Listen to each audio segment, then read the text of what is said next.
Thank you and welcome back to the second segment of the show for today. We're talking to Dr. SLoper, who is the manager of the Special Collections Division of the Nashville Public Library.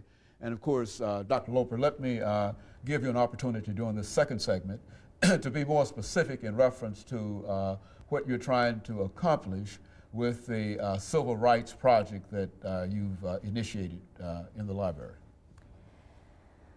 When I went to work at the library, this idea was already in place that they were going to do on oral history.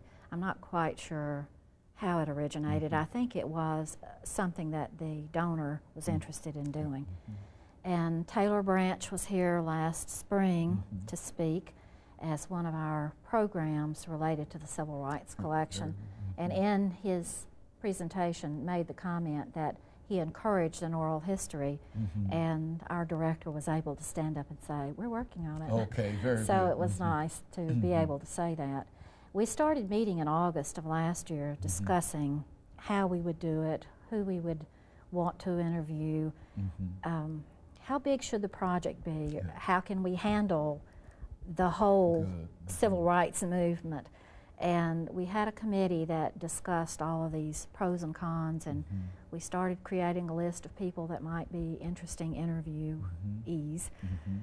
We also worked on a list of people who might do the interviews, and then we decided that we really needed some help in focusing on what we could handle, and Dennis Dickerson and Charles Crawford from, Dennis is local from Vanderbilt, and Dr. Crawford is from the Oral History Center at the University of Memphis.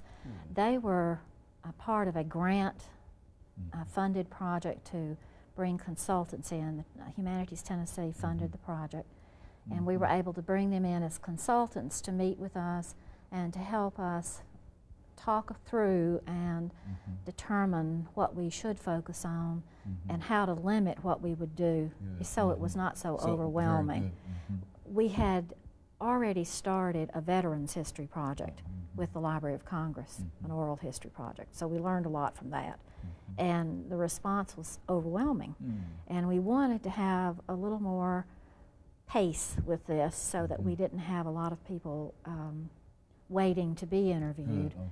And they came in and helped us to focus on the group and the years that we would cover. So we have determined that it is going to be limited to the Citian movement in Nashville, and that it will cover the years 1959 to 1964. And what we're hoping to do is document history. We want to get down in people's own voices how they experienced that period and the events of the period. And even though we're looking at those important high-profile people, we want to also document the stories of the people who worked downtown. The ordinary people that participated in the movement. And the people who worked in law enforcement, and the people who worked in the shops, and the people who rode on the buses, and the people who came downtown to shop, and how all of the activity affected them. And now, all of this information will be there, and the people will have access to this information by going to the Nashville room. Is that what you're saying? It will be audio taped and videotaped for those who allow us to do that. And it will be available in either format. The Oral History Association recommends audio tape as the archival copy. But people like to see video like images. Also. They like pictures. So we're trying to do both as we do the interview. Now some people don't want to be videotaped, but I think it's going to be a really interesting project, and we have a committee. We had an article that came out in the paper. I think that was the article that we were responding to. We were very impressed with that we article. got such an overwhelming response. Within a day and a half, we had 50 volunteers. And so we are well along the way to having people to help us do interviews. We're looking now for people to be interviewed who have stories they'd like to tell us. And sometimes people think they don't have much to say, but if they can describe a day when something happened that was affected their unusual, lives, very good, or very graphic, right, very, yeah. And I think those are the kinds of stories that we're trying to collect.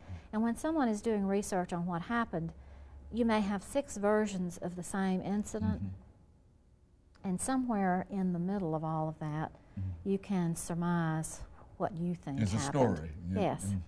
So it allows a person to not take written history as someone else has interpreted it, but to let them take the stories from the people who were there and interpret it for themselves. And it gives them a whole new way to look at history. Now, this is similar to a project that occurred during the period almost immediately after the Civil War, where I think WPA individuals went around and they collected information on, and I'm sure you know all about this and you can explain this, where they collected information dealing with the reaction of slaves to slavery. I think that there was a WPA project in the 1930s that took these oral discussions and this oral information. Is this similar to what? It's similar to that. That kind of project. And you know, everybody sees what happens through their own filter, is what I call it. And it's their own background and experience and how it affects them personally, so they have their own interpretation of what happened.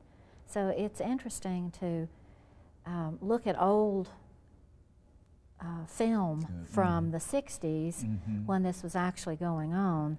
It would be great to be able to interview some of those people that we saw on film today and see what they would say today about their experiences. So far, when you think in terms of the average individual, not the leadership and et cetera, are you finding that there are individuals that you can identify that fall within that category? We've had several call us after the article was in the paper. We had several call, and one in particular was employed at one of the department stores downtown that was targeted. They had a little snack bar in the department store. Okay, very good. And talked about what happened to them personally and how it affected their life. And we do plan to interview them. So that kind of information that you're pulling from just a whole variety of sources, and you think that it's going to be a very, very good project. Well, we're really hoping that we get a balance of people responding so that we don't just have the people who were the demonstrators, but we also have the people who went downtown to shop but decided to participate in the boycott, the economic boycott. Very good. And of course, let me, Dr. Loper, take this second commercial break, after which we'll come back and give you an opportunity to finish this statement. Of course, we'll be back with our audience following this very, very short commercial. Thank you.